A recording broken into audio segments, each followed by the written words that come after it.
Sou Thelma Krug, tenho 74 anos, 37 anos como pesquisadora no Instituto Nacional de Pesquisas Espaciais, aqui em São José dos Campos. E de 2015 a 2023, eu fui vice-presidente do painel intergovernamental sobre mudança do clima, o IPCC. E eu sempre digo que há insuficiente número de fóruns e discussões que promovam a integração maior, um engajamento maior de diferentes stakeholders. Então, por exemplo, eu estou muito acostumada de falar da participação de governos, os governos em todos os seus níveis, né? Inclusive o nível local, mas também a gente vê aí a oportunidade de a gente estar falando de natureza, clima, também com outros stakeholders e particularmente o setor privado, a sociedade civil, e por que não dizer também, e dependendo do local onde essas coisas estão sendo discutidas, dos povos indígenas, dos povos tradicionais e também das comunidades locais. Ou seja, a natureza é considerada como uma grande parceira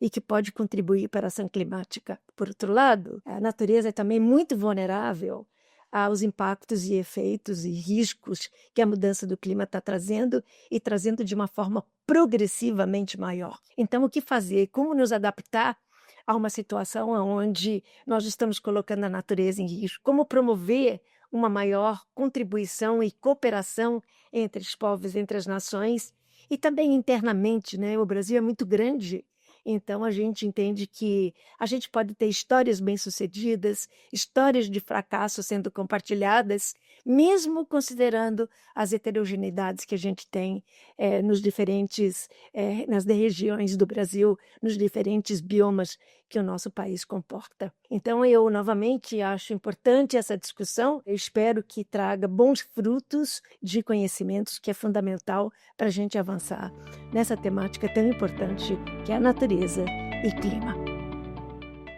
So, as we heard from the previous panel, although it's politically challenging, the goals set out in the Paris Agreement are still achievable.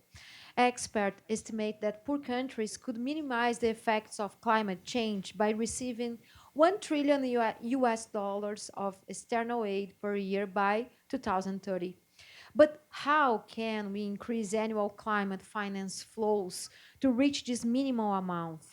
To introduce this panel, please welcome again to the stage Sharon Johnson, Executive Director of Bellwether's Group, and herself an expert on leadership and the role of leaders in shifting norms.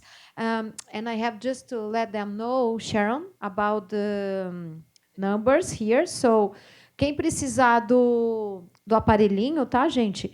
Aqui é 3 é português, 6 inglês, 7 espanhol. Sharon?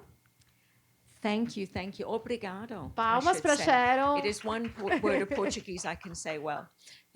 Thank you, thank you. I would love to invite our amazing panelists, 3 really powerful female figures, to the stage. That's, where are they? Oh, Barbara and Luana and Puninda, please join us. And come and grab a seat while I introduce the topic and you. Thank you.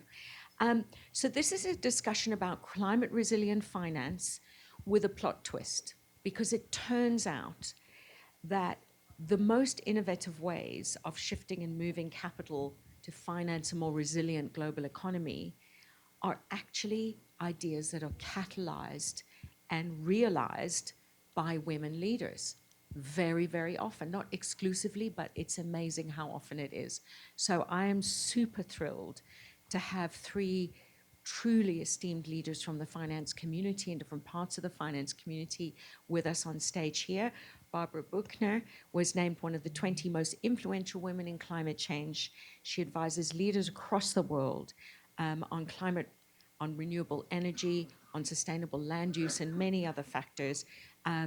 And is the Global Managing Director of the Climate Policy Initiative. Puninda Thind is the Finance Nature Lead for the UN Climate Champions team.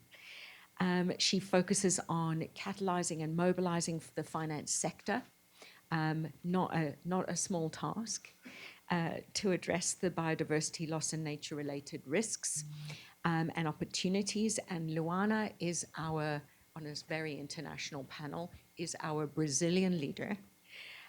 She is the Global Brazil lead at Nature Finance, and was the first executive secretary of the Brazilian Coalition on Climate, Forests and Agriculture, one of the largest multi-stakeholder forums in Brazil. So without further ado, I know that Barbara is going to have a hard stop. So I'm going to, if we run a little bit over your hard stop, I'm going to ask everyone's permission to please not mind that you have to leave the stage just to get to your next engagement. So I'll put that out there up front so that it's not a problem if it happens.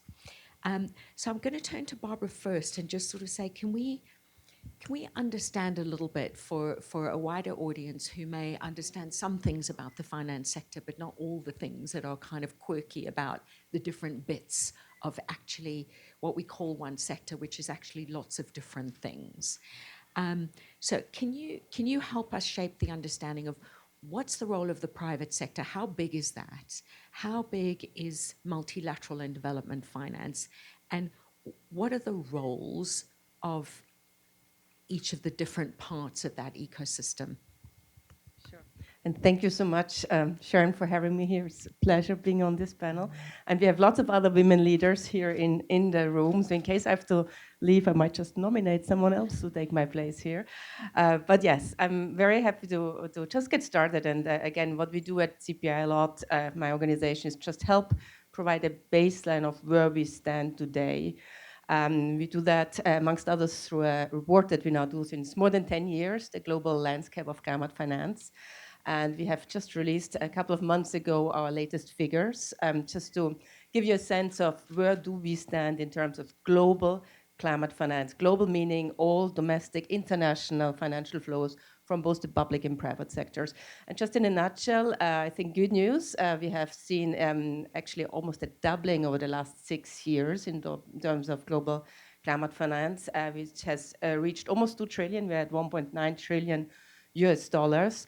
And you asked me about the specific roles out of that 1.9 trillion. For the first time, private investments into climate action have crossed the 1 trillion threshold. I think this is good news because it does show that there are markets, parts of the sectors at least, that are gaining maturity and where private investors feel really ready and like comfortable to invest in.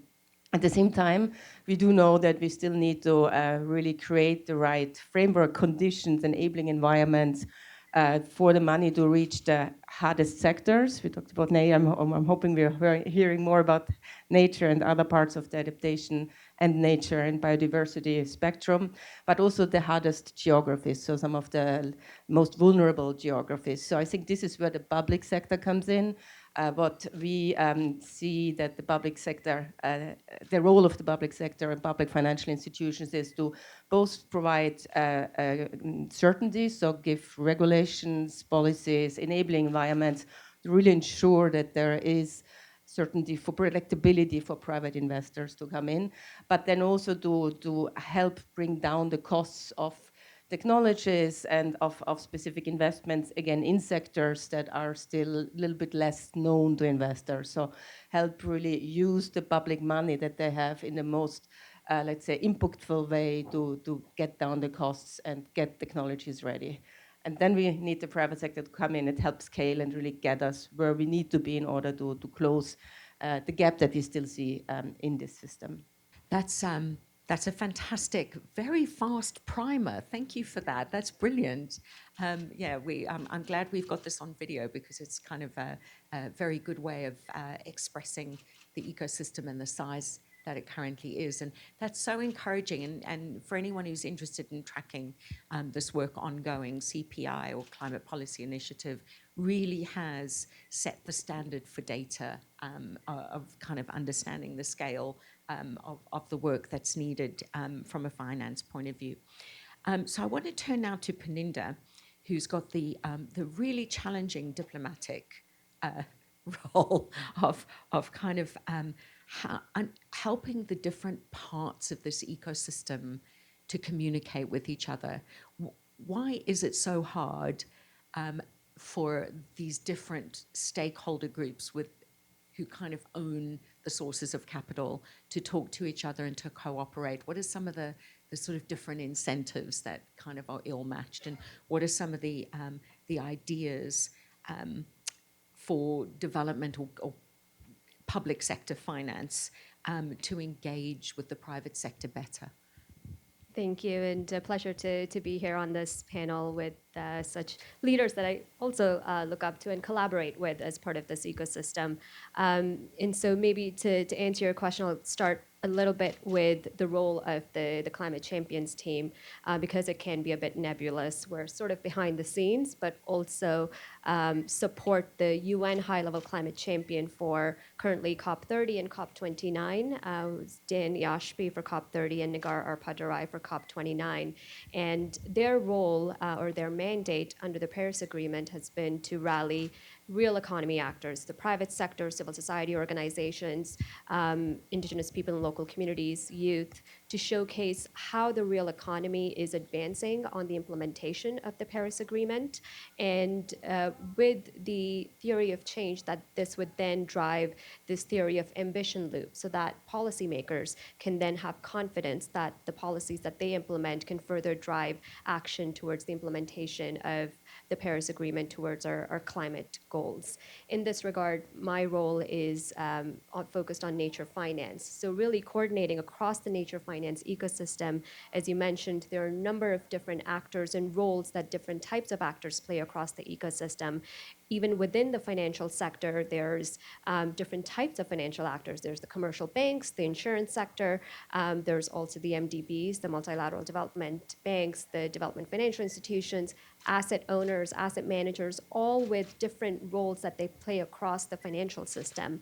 But at the end of the day, addressing climate risk and nature risk is about the stability of the financial system. And as Barbara mentioned, it is about shifting the enabling conditions to allow for scalability of this. And we are seeing those pockets of progress across the ecosystem, which is very much focused on enabling collaboration. So really understanding what are the levers that are at the disposal of these different types of financial institutions. What is the risk and return threshold or profile that each of them are comfortable with, and where can the rest of it, the rest of the ecosystem kind of play a part? So for example, taking what is very timely right now that is to be announced at the World Leaders Summit, the example of the Tropical Forest Forever facility. It is one of the big initiatives from the government of Brazil that is focused on a blended finance vehicle that would allow for at-scale compensation for tropical forest countries to keep their forests standing. And it is intended to address this market failure for addressing ecosystem valuation at scale, as countries are not necessarily financially incentivized to keep forests standing at this point. So we're hoping to welcome that, but I share that as an example because for that to succeed, it allows for collaboration between the ministers of finance, the finance ministry, as well as the environment ministry. And that, I think, also then translates to the collaboration that's needed, not just from a whole of government approach, but also with civil society organizations that are focused on the environmental monitoring, and also the private sector that needs to come into play for at least for this facility, using this as an example, to raise 100 billion after the sovereign countries and high net worth individuals and philanthropies have taken on the risk that they're capable of for the initial 25 billion that's expected. So sharing that as an example that enables and showcases the collaboration that's needed across the ecosystem for something like this to succeed, but also highlighting the different types of risk that different types of financial institutions can take across the investment value chain as well. Thank you very much for that. It's I'm going to pick up on some of that in a moment, but it's actually, there's a really good segue to ask Luana, really from a finance point of view, as opposed to an environmentalist point of view. And of course, they are interlinked. But when you think about it from a pure financial brain, there's obviously increasing interest in new asset classes, and there's new categories. And you guys are really at the forefront of shaping some of that thinking at Nature Finance. What is making nature a more attractive asset class? And how is it possible to finance standing nature when up until this point it's actually been far more rewarding to destroy nature? Can you help explain where nature finance is stepping in and what you're doing to shape this new agenda? Sure. Well, people are asking me to speak here, so bom dia, good morning. Thank you for inviting me. So Nature Finance works and has a mission to transform and help shaping financial flows towards a more positive outcomes for nature, climate, and people.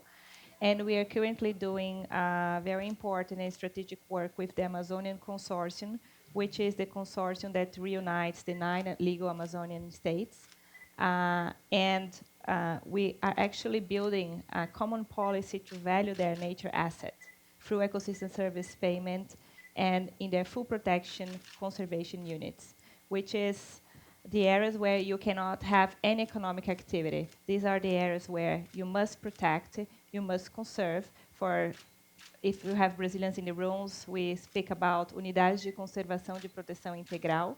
So it's really areas where they cost a lot to the Amazonian states. They are very rich in nature, as you know, but this is a burden for them in terms of fiscal policy. So if they have somehow ways of remunerating this ecosystem service, they can reduce their fiscal pressure and act in other areas of fiscal policies in their states, such as education, such as sanitation, such as infrastructure, etc. So we are creating this common policy among these states to help them in making nature count in a very pragmatic way. And this is one of the nature finance work.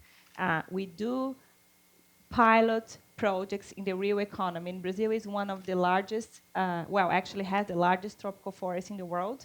It's the 9th economy in the world. So we must operate like projects in the real economy in a country that can demonstrate and show that a bioeconomy strategy is profitable. And this is what we are trying to achieve. I will give you some figures that I haven't memorized them, but just for you to know what it means to have a project in the legal Amazonian states in terms of numbers. So the legal Amazon states spend 5 million square kilometers. So we are not talking about a small thing, right? So just so you know, what does it mean? It's larger than the whole European Union. So it is big, very big. It's 3.7 million square kilometers of this area remains as a stable natural ecosystem. These ecosystems that are at least protected since 1985, so probably older than several people here. It's 40% of the world's remaining forest and generates 20% of the planet's surface fresh water. So not a small thing either. And we are talking about 8.9 million hectares. So we mapped all these full protection units. We found out like 6, 7, and according to our criteria in this project, we have 27 eligible states that can have this ecosystem service remunerated. Do you know what it means in terms of size? This is at least twice Switzerland. So it's a huge project. And 46% of the legal Amazon territory is covered by protected areas. This means, for instance, more than the Global Biodiversity Framework target, that is to protect 30% by 2030. So what we are offering here is we must protect what is already there, what is native vegetation, what is standing. Of course, restoration projects are very important, for sure, but these are there. If we don't pay for the states to protect it, they will just destroy because they will have to allocate their capital in other activities. So what we're doing is an effort that is not disconnected to many others that we have, but is something to value the ecosystem as it is now. Well, that's fascinating and fundamentally a huge step change, because whilst you talking about it makes it sound terribly logical, why wouldn't we protect what's already standing when we know that it plays a role. So just as a quick follow-up, can you kind of just express in sort of kind of fundamental terms, what do we mean when we say ecosystem services, and what provision does that give to many, many private sector organizations? Is there any biologists here? Because if there is, I will apologize. But it's these are like the service that nature provides to the whole economy. 100% of our economy is dependent on nature. So the water I'm drinking now, this cotton here, like the minerals that are in my phone, so the food you ate in the breakfast here, so everything is dependent on nature in a way or another. So several supply chains, not to say all supply chains, are dependent on nature.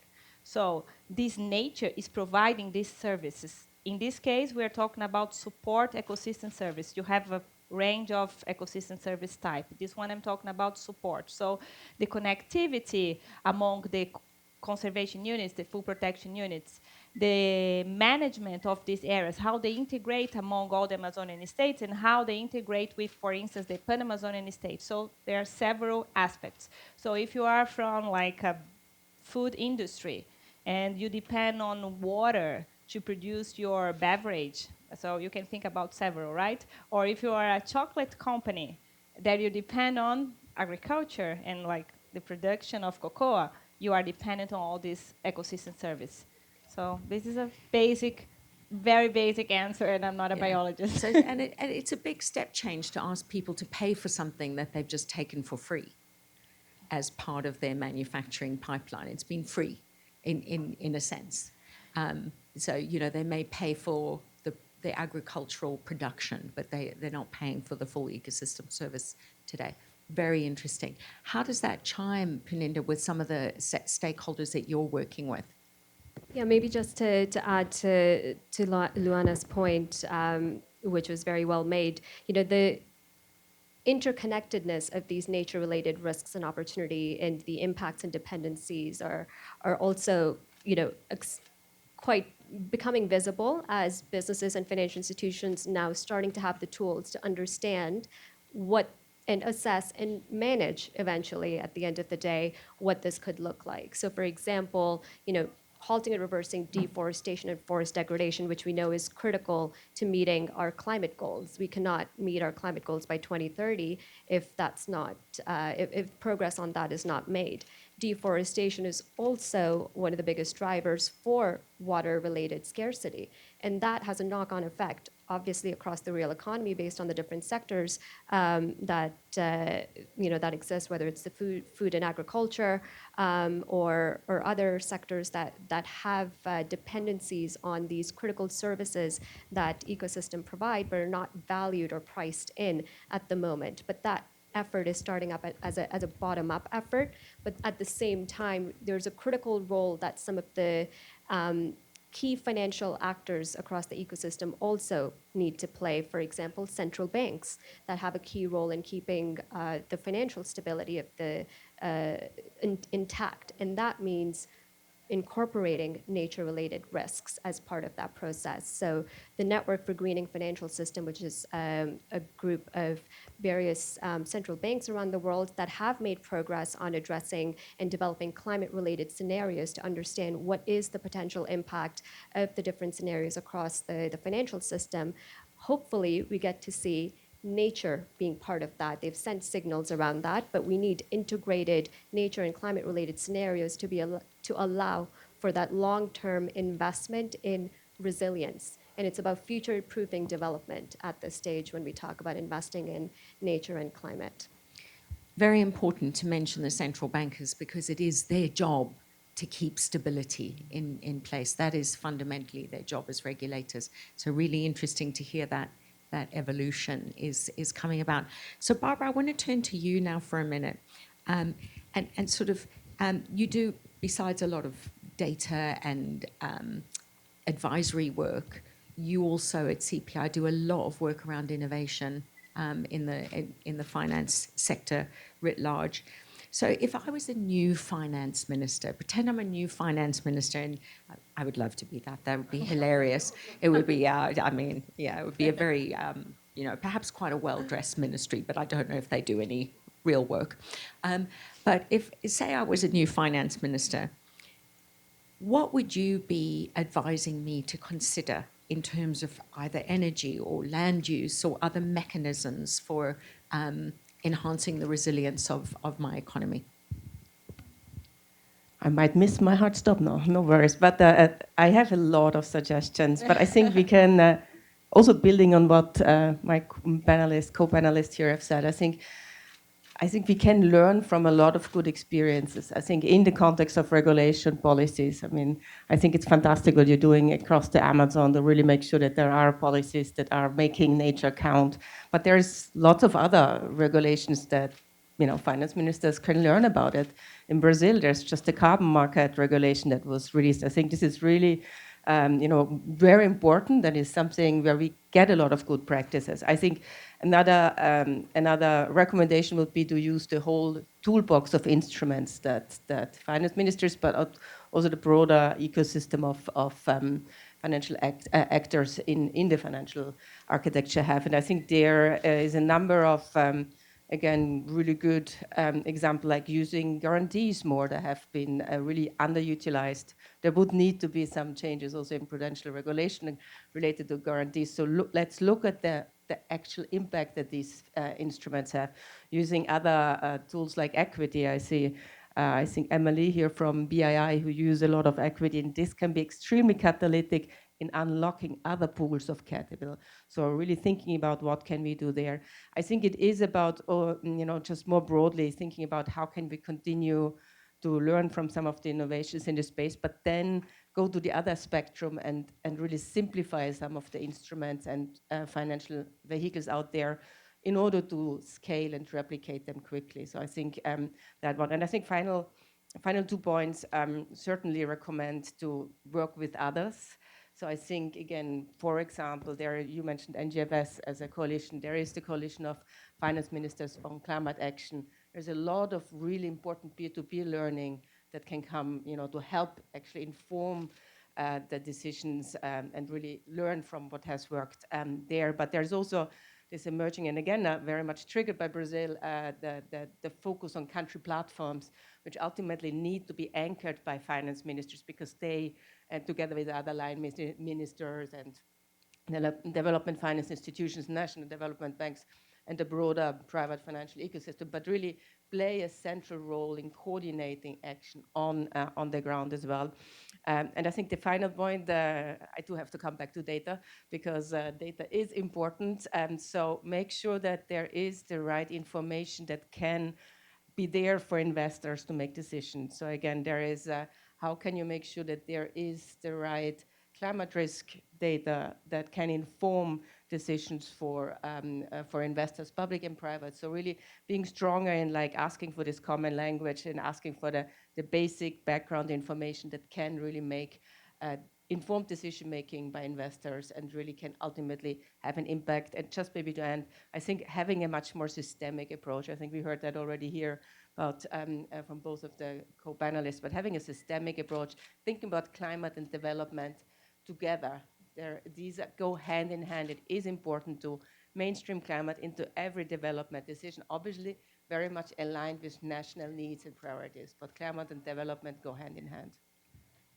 So I want to just turn to Luana for a minute, but I also want to sort of just very quickly comment that this morning we started with the question of is the education system globally preparing young people for the jobs of the future? Are we making green jobs sexy, or are all jobs green jobs? We had a big discussion about that, and the integration point that you've just raised comes out across every single discussion we've had here, that nature and climate are not distinct from all of the rest of the economy. And with that, I would love to turn to Luana to sort of also add to this discussion. Yeah, thank you so much. Just a comment on what Barbara just said. We are working so much on regulation with regard to this project because we had to analyze what is under law. We had to hire a legal team to analyze everything we can do, like what is allowed or not under Brazilian Forest Code, for instance. We had to do a feasibility technical, legal, and financial study And the unique aspect of this initiative is that it's led by the finance secretaries. So this is a turning point. It's not like the environmentalists, as you were saying in the beginning, because they want to make nature count. This has to do with all the nature capital valuation that we are, here, and we don't know how to price nature yet, right? But we are, and they are as well, trying to transform the nature metrics into financial metrics. And I think this is very unique from this project. It's not only a common policy among the Amazonian states, but led by the finance secretaries. And that is a huge departure for anyone who's observed this space for a long time. The finance secretaries were the last ones interested in this discussion not that long ago. So, I think hats off to everyone on this stage and more of the women in this room, because they've really changed that, been a big part of the change of that scenario. So I want to just kind of go to each of you for a last comment. And I'm going to go to Barbara first because you've got to leave in 4 minutes. So it is a huge ask to get anyone to really think through that enormous chain from national policy to actual project finance. Like that's a lot to get your head through. And there's many, many stakeholders along the way. So picking from what you're seeing across the ecosystem you're exposed to, what would give you cause for optimism? And you can pick any place in that value chain that excites you. Well, those of you who know me know I am an optimist, so I'm a half glass full person, and I think it's very important, particularly in these times, to be very optimistic. And I think we need to sometimes just, step back and celebrate the successes. And I feel there is a lot happening. I mean, again, just listening to the panel here, I mean, these are amazing, developments. There is a lot of progress. I think what we see also, and I've been in this field since quite some time, every year there's more evidence that climate and nature finance is becoming mainstream. It is. Other actors are coming in. I mean, again, finance ministries are starting to lead. I mean, these are big changes. This is progress, and this is something we need to celebrate. I see also a lot more impact through innovation, through blended finance, through financial instruments across the board, bringing in investors that have been at the sidelines for a long time, which is positive. Much more collaboration. Again, country platforms, but not only. Lots of forum like this one, actually, where we come together and exchange, and this way really kind of make new connections and really work together. And I think the final point, probably what makes me very happy, I see so much leadership from emerging markets. I mean, Brazil has been just amazing, inspiring, and that started with the G20 last year, just to be more on the international front, but this is inspiring, this is fantastic. But other countries as well, South Africa, India, we see it across the board, and I think this is inspiring and this is showing leadership, but this also shows, again, climate, nature, and development go hand in hand. This is the investment opportunity of our lifetimes, so I'm very positive. Amazing. Peninda, and Barbara, if you need to run, why don't we let you go? And we know that you've got a distance to travel. Thank you for being with us. Peninda, can I turn to you in terms of, there's, you're headed to COP30, a lot of your stakeholders will be there, but a lot of the stakeholders you deal with are not there, and you've got to bring them their voices and their perspectives in. So what's making you optimistic? Yeah, maybe just building on what Barbara shared in terms of the leadership of the COP30 presidency. And I think it's been great to witness the focus on implementation and solutions. And this is being framed as the implementation COP. Obviously, in the middle of the Amazon, there's focus on nature that's undeniable, and really uplifting, as Barbara mentioned, that climate, nature, development go hand in hand, and it's about people at the center. At the end of the day, it's about good jobs and investing in future-proofing development across globally. And so what gives me hope is also the action agenda, which is the framework through which real economy action is going to be showcased at COP to give policymakers and negotiators the confidence that they should put in place ambitious policies, and their national climate plans need to be ambitious in the first place to allow for the policy coherence at the national level to enable an ecosystem that allows for finance to flow towards climate action and nature positive development as well. So the action agenda, the vision of the action agenda from the COP30 presidency has been focused on showcasing solutions that are rooted in the global stocktake, which was the blueprint coming out of COP28 that showed us what are the actions that we need to take globally to meet the goals of the Paris Agreement. So we have those actions there, around energy transition, doubling energy efficiency, tripling renewables, halting and reversing deforestation by 2030. All those actions are included there. We need countries to come up with national climate plans that are reflective of the global stocktake outcomes and match the finance to meet those goals. So the action agenda, which is the playbook around which the real economy actors are oriented towards, that is a helpful blueprint to ensure that there's continuity of this from COP to COP. But also not just the climate COPs, there's also the nature COP and the land degradation COP. And I think we need this COP continuum because at the end of the day, at the national level and across the real economy, the businesses, financial institutions, they're more focused on the action that's needed and not necessarily what policy frameworks say, detail which actions that we need to take. So it needs to be simple as well. Yeah, and simple is very important because to get social license and the public on board, all of these things have to feel relevant to people's lives, and that's maybe part of some of the next steps that maybe we can start to work on. And I'm delighted to sort of have our community that we call news antennas, who are all phenomenally talented and skillful news creators here with us today, and I'd be really interested to sort of ask their advice in the next weeks ahead on how we can normalize the language that we tend to use in the sort of higher level forums so that it's more relatable. I think that'd be really, really thrilling. And then Luana, lastly, you are already, all of your work is cause for optimism because it's a massive step change from anything that's historically happened. Are there particular things that are really sort of making you excited about the scale or the progress or the pace? Yeah, absolutely. And I'm optimistic because I truly believe we don't have time not to be, honestly. So I was listing like some evidence that can show why we can be optimistic, especially in the Brazilian context. So since Lula's mandate, we have decreased in 50% deforestation. This is the latest data from last Friday, so this is great. Of course, we still have several challenges, but this is also amazing, and we have to acknowledge this.